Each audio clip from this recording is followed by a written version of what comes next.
Good day. Welcome to the National Drug Education Program Online Symposium of Abra High School. I am Margo Bernardine Agudal, Public Health Nurse 1. I will be discussing ways on how to prevent or get rid of the use or abuse of illegal drugs. Drug prevention programs.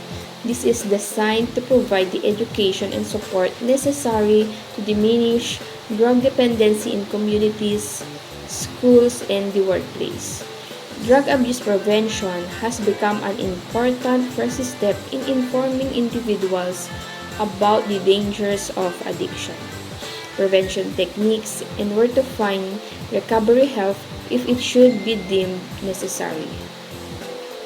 To lessen or to achieve a drug-free community, education is the key. Drug abuse prevention begins with education.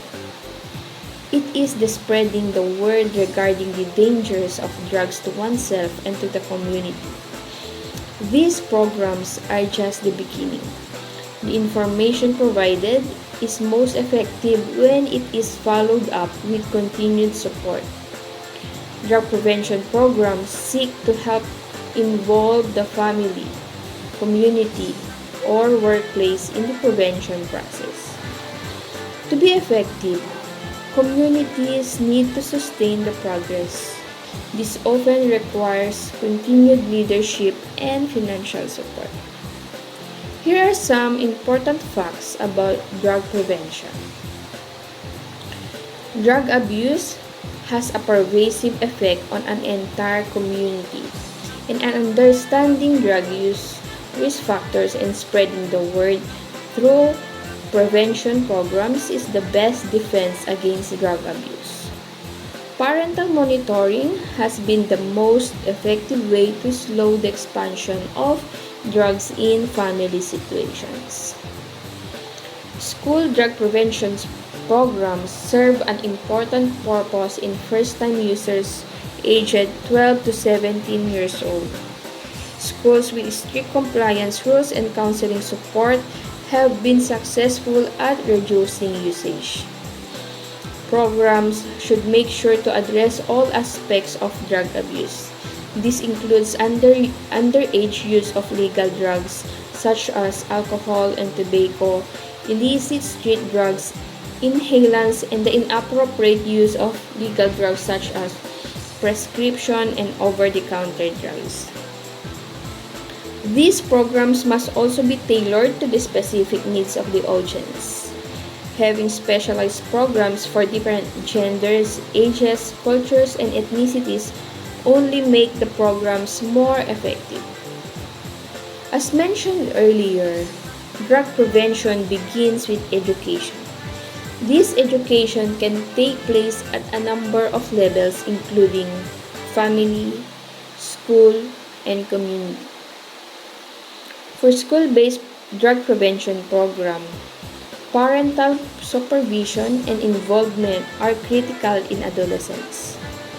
Parents must not only have a plan to educate their children on the dangers of drug use and abuse, but they must also establish and enforce family rules. This includes creating an effective system of monitoring their children's activities. The prevention of drug use should start inside the family as early as possible. There are many obvious benefits of home-based drug prevention education, including awareness and the enhancement of parent-child communication skills and family bonding. Prevention starts with parents. For parents are the strongest influence that children have. There is no guarantee that your child won't use drugs, but drug use is much less likely to happen if you start talking with and listening to your child. Help your child make good decisions and good friends. Teach your child different ways to say no. Provide guidance and clear rules about not using drugs. And spend time with your child. And lastly, do not use tobacco or other drugs yourself. Now, let's go to school-based drug prevention programs. Drug abuse prevention should be addressed as early as preschool. Preschool children can benefit from learning how to handle aggression, solve problems, and communicate better so that they can avoid putting themselves at risk for drug abuse later in life. Middle and high school programs should focus on peer relationships, communication, assertiveness, drug resistance skills, and developing anti-drug attitudes. School-based prevention programs should be repeated often for the best level of success.